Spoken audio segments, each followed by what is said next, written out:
Welcome to Bishop's Garage. I'm Bishop. My yard is my garage. Today we're going to be working on our 1958 Plymouth Suburban.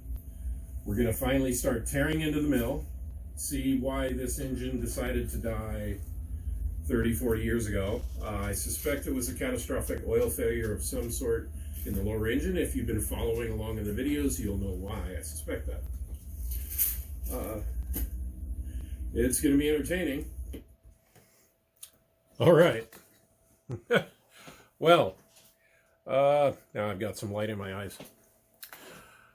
Let's talk about something different for a change. There's me. All right, so I've had a number of people ask how I go about creating these little micro movies, editing software, things that I do. Some of the equipment that I use. So what I'm going to do today on this episode of Bishop's Garage is I'm going to go ahead and kind of give you a preview of the whole process, starting from the gear I use, some of the cars that I've got, and maybe listening to this guy talk a little bit more about cars is really what we want to do. But let's go ahead and look and see what kind of magic that I've got going on in here that people like you and me have leveraged and are using now to make these really cool videos, extending our hobby and getting other people to work on old iron, wrench, shade tree mechanic, and have a great time putting these old cars back out on the road. So let's get to it.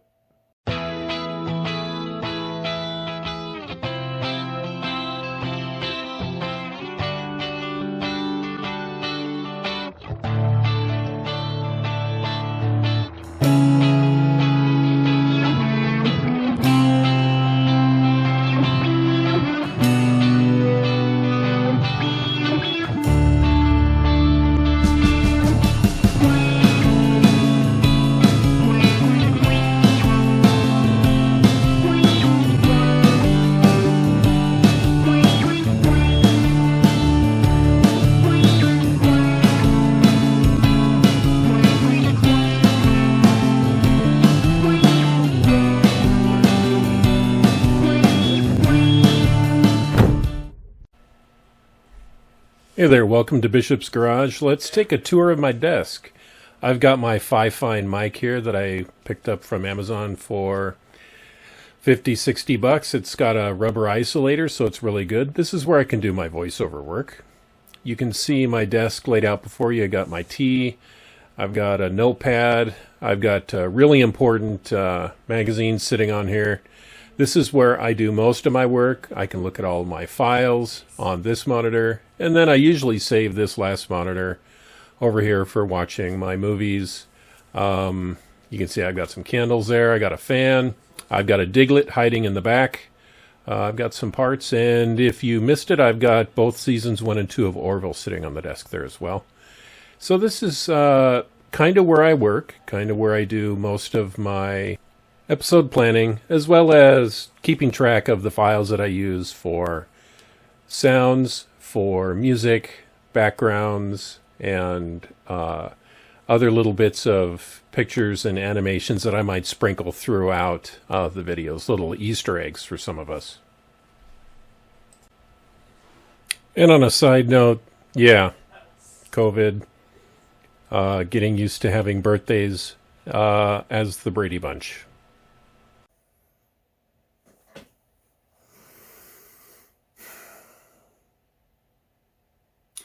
Okay, so, alrighty. Take 2. Let's talk about how I do this. So, let's start with some simple software. What we're looking at here, it's called Corel Video Studio Pro. And the version that I am currently using is 2019.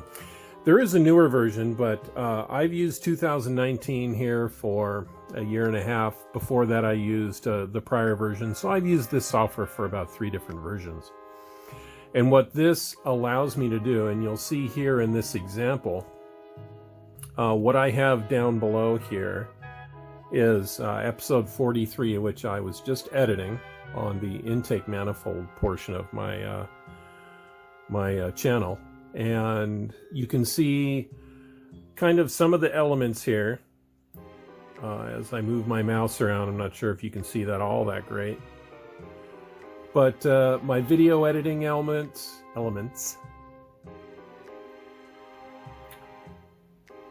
My video editing elements are all along here. We've got several tracks down here which are literally used to track different sorts of media that you can add in. You have your video along the top, which also has its audio. You can separate that out if you want, pretty easy. Then you've got an overlay layer here, which gives you titling, some special effects, and the ability to kind of manipulate the video to do picture-in-picture and some other special effects. You have a title line along here, and this is kind of like a timeline. So what this lets you do is put text on the screen, credits, and that's how I spin my credits at the end of the video, right over here. Then you have a couple of voice tracks and a couple of music tracks. The voice tracks and music tracks that I use the YouTube free stuff, and I'll put a link down below in the video so you can kind of see what that stuff looks like. And I use that library, and I try to preview and then download songs that I think are kind of fitting of the personality of the car that I'm working on. The voice tracks, these ones in blue, which actually over here say music, those are the voiceovers that I use when I use my microphone here. That's the software. Pretty simple when you start it up. You just jump into the edit, which is at the top of the center.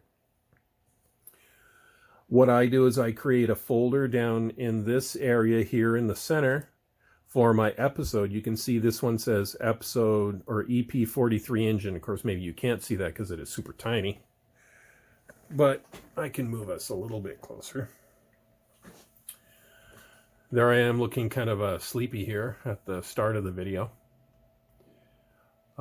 You can see that I've got my engine, episode 43 here. And these are all of the elements that I have dropped in on that video. Bits of footage from the equipment that I use, songs that I grab, and any voiceover work that I do is what I put in here. Now, this software does have a lot of tutorials that it comes with. There are tons and tons of tutorials on the web for this particular Corel software. So I'm not going to go into any in-depth tutorials. I'm just going to tell you that for 50 to 100 bucks, this is a great deal of software. It's got lots of good examples with it. It's got some music. But really, your best bet is to just kind of feel it out yourself, watch a few of the tutorials, and then just try making yourself a 2 or 3 minute video. You'll find out that you've got probably more than enough footage to cover any sort of 15 to 25 minute YouTube episodic video. It'll go surprisingly quick. I chose my own flavor. I do kind of like a filmation version, so I have an intro and I have credits at the end. I would recommend that you look up how to take a master's class out of California. So Hollywood offers these, and I work within that industry, so I have access to some of it. But there's a master's class taught by Ron Howard for directing and filmation. It's amazing. I think it's like $100 and you get access to the class for the entire year. So you can take it many, many, many times. It comes with some great bookwork. We'll give you a great overview on how to do this kind of thing. let's get back to talking about this. All right, so once I've got my elements all laid out here, I can hit the play button way over here, and it will just play all of these elements in line, just going down here on a timeline, and it'll stop. You can see that we're right at about 24 minutes or so. So this is a slightly longer video. I would recommend for most informal information videos to keep it around 5 to 10 minutes. But for these longer episodic videos, I would recommend 15 to 25 minutes. That seems to be the sweet spot. I follow a lot of the same people you probably do in this kind of hobby. And so we're all just kind of catering to each other. And 15 to 25 minutes seems to be about the right amount of time to spend sitting in front of the computer and watching one of these before you get a snack, or reviewing before you go out and actually wrench on your own vehicle. Yep, so it shows you a preview of the entire video. If I drag my timeline along here, you'll see there's my spooky intro that I made for our Christina project. And you can see just by dragging my timeline along here, and this video is not out yet, so this could be a spoiler for some people. And you can kind of see that if I just breeze through this really quick, all the way to the end, we have our credits roll, and then credits are done. I'd like to, at the very end, throw Easter eggs for those people who stay through the credits, which means a little bit of video, some pictures, something funny.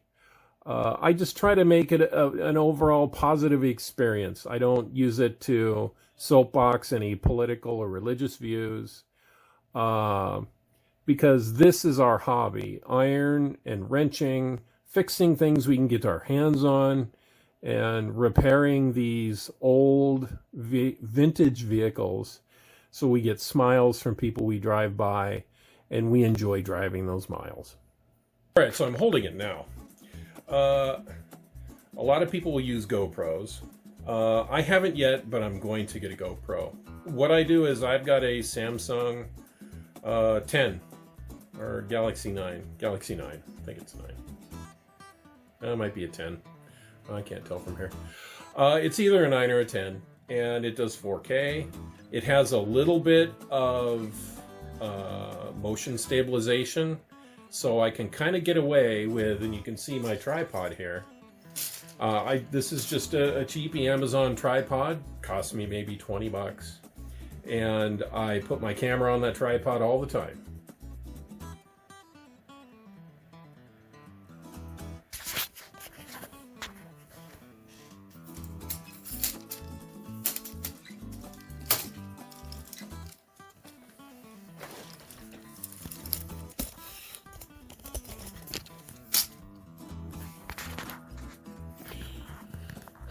So the tripod I use has some adjusters here, so you can make the length longer, shorter, and then it's got a clamp for the phone.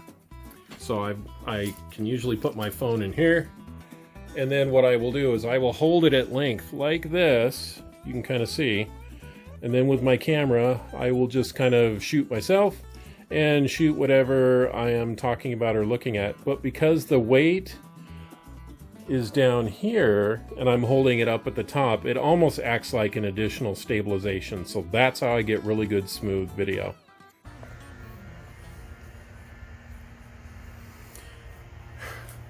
Well, Bishop here again, Bishop's Garage.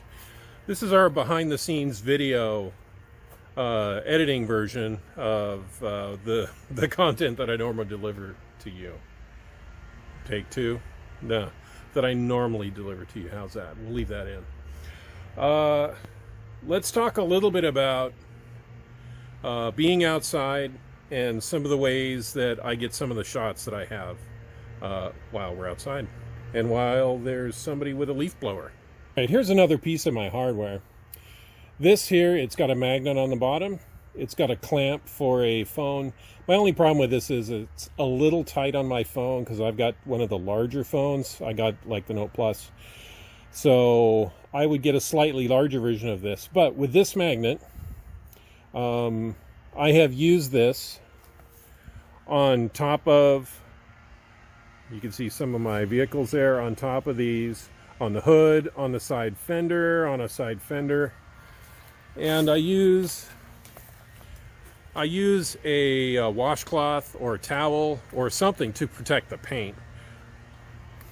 I just won't simply go bang and stick it on there and put the phone there. But that'll let me get some really interesting shots, honestly. I can get shots down the length of the car. I can get it from the hood looking over. I can get it sitting on the hood looking back into the glass. Basically, I get a lot out of my camera, my cell phone, really. GoPro should be used for a lot of the stuff that I'm doing, but you know, that's a $400 or $500 investment, let alone all of the batteries and extra RAM that it takes. So for me and my neighbor with his leaf blower, it works much better to just use my camera for now. So usually when I'm planning out shots, I usually do them on the first take. Sometimes I do a take 2 or a take 3, and I'll go through several takes. But I'm more about being spontaneous and kind of giving you the real deal, as if we were just hanging out together, wrenching on cars, sharing a beer, or not sharing a beer if you're offended by beer. So I just try to take my time and show you more of the real human side rather than something that is so polished and produced that you would see it on Velocity or one of the other stations. All right, well, it looks, you know, I'm just going to keep going even though we have our neighbor doing his leaf blowing. Because that's just something else that you have to deal with. Airplanes flying overhead. I'm out in the country and not very far from a very small airport, so we get a lot of small airplanes going overhead. Ultralights, gliders, leaf blowers. So usually what I do is when I'm making my videos, I just leave whatever sounds in that they are in, and I'll play off them. So if somebody is revving the engine, I might actually play off of that. It's all part of the experience. So some of the other things I may do is I will take a few bolts off of something, say for example, and then I will stop, reposition my camera, and then take 2 more bolts off and stop, reposition the camera, and take 2 more bolts off. So really, at times it can be tough to actually get through a repair project if I'm spending all of my time repositioning my camera. Some people get around this by actually adding more cameras, you know, putting 3 cameras along the front and then 1 on the side, and then when you're driving around you can just edit it all pretty easily together. But then again, you know, that's getting into a very expensive part of the hobby, and I'm about frugal here, so certainly one can do that, but that's not how I do the episodes the way I have them set up. Okay, so you may ask, where do you get all of that cool music for your videos that is so amazing and just awesome? Well, I come up to the YouTube free music library, which I'll put the URL down below so you can get to that. But I go into the audio library. There's free music. There's thousands and thousands of free ones in here. There are some that you can pay money, or there are also some that will want you to put their detailed information in your video as kind of an advertisement. What I do is I just go through, and they have these listed in genres. alternate, punk, ambient, children, cinematic, classical, country, folk, dance, hip-hop, holiday, jazz, pop, R&B, reggae, and rock. There's moods, instruments, song durations, so little tiny blurbs that are 5 seconds to 10 seconds. They call those stings, or longer songs that are 2 minutes or 3 minutes. You can just, it's really an extensible search engine. It works really well. And you can just sit here for hours listening to this music. And I have looked through here, and there are a few different artists that I do like that seem to convey kind of the emotional state or kind of the personality state that I have for some of my vehicles. Essentially, you get the name of the track over here. You get its duration, genre, the author who made it, and then kind of it's the style it is. So some of these say like ambient calm or ambient inspirational, hip hop sad. And what you can do is say hip hop sad. You can play this. And you get kind of an idea of what it sounds like. That sounds kind of cool. Song of Sadness. And you can just kind of zip through it if you just kind of want to hear what it sounds like in the middle instead of just at the beginning.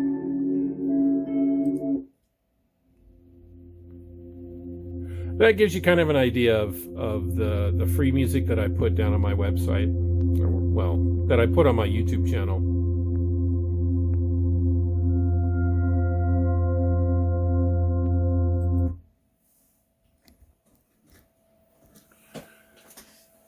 Which brings me to what's called monetization. So that's making money off of your YouTube videos. So you need to have at least like 1,000 watchers and 1,000 hours of video going out. And then YouTube kind of sees you as like, oh, maybe we can make some money on these guys if we add some advertisement. You have to be in the hundreds of thousands of viewers to make decent money off of this, at least from what I can tell. But let's talk about monetization in the videos, let's say like that I show.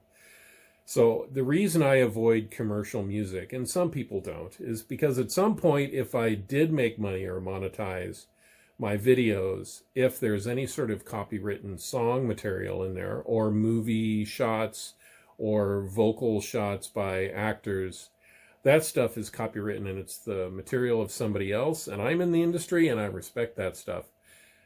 So there's only been a couple of videos where I've just had to put something in because it was completely appropriate. And I know they ding me on that. They don't, they use a point system. So if you get too many dings, then they flush you and you don't get to show videos, or they ban you for a while. But the way I have it set up is, I just had a couple of little dings and they didn't count because I used a little stab of a sound for 3 seconds, 10 seconds. That's fine. And I'm not making money off any of this stuff. This is purely to make the hobby better. So as for monetization, I use the free music. I make my own videos. I edit my own stuff. I don't use any commercial music. And if I do, I know it's going to be picked up by their filtering program. And then when my video shows, they will add copyright material to the description of my video. And you will see that on some of the videos that you watch on YouTube. You'll see the author's information in the description, and then you'll see a line and some blue text, and there will be advertisements in there for the songs that they included in their video, as well as watch, free or pay your monthly, and you can get all these YouTube videos and music for free, and give us money essentially.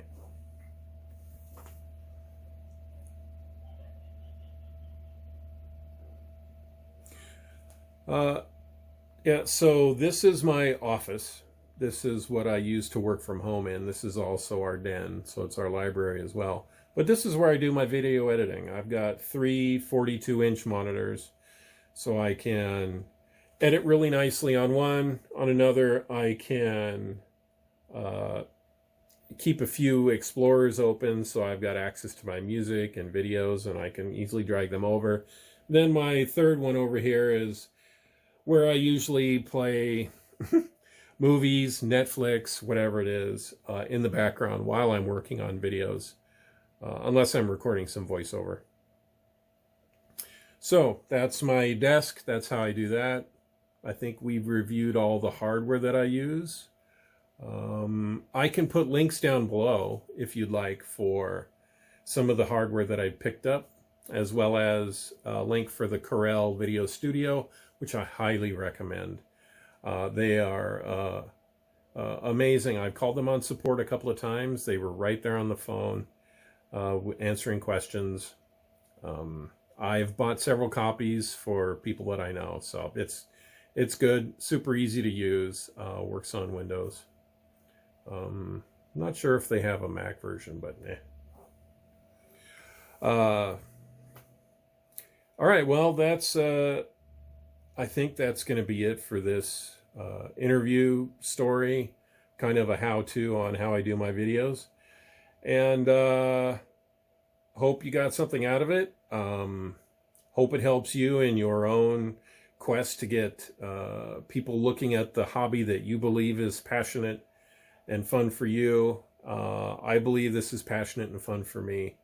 So I enjoy my car hobby, and I want to share it with other people, like-minded people, and people who aren't even in the hobby, who just want to maybe watch somebody work on an old car or throw a little bit of humor in there. You know, it's taken a long time for me to get used to seeing myself and editing myself, listening to my own voice. It's been an adventure. It's a fun hobby. I'd recommend it. It costs me hardly anything to get the hardware to do this. I use my camera, my phone. I use that every day. Really, the biggest expense was the video studio software. Other than that, super easy to get out and do it yourself. I'd recommend doing that. All right, well, go out there and get to it. We'll see you.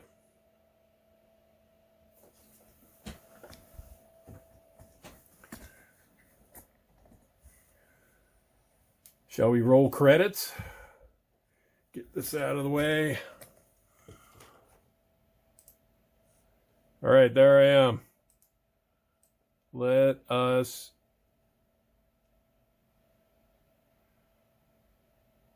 I've seen that guy before right there. Are you ready? Thanks. Bye. See you next time. Heads off and see what those look like. All right, thanks for coming along on Bishop's Garage in our 1958 Suburban. Well, we didn't find out a whole lot today other than a few mystery things. Certainly the intake is awful. We got that off. Let's regroup in the next part and see if we can't get that timing cover off. Thanks. See you next time.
Yes.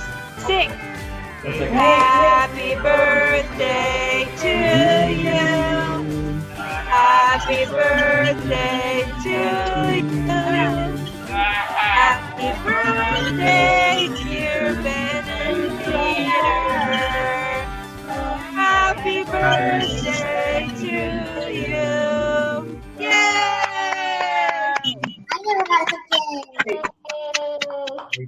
Chocolate or vanilla?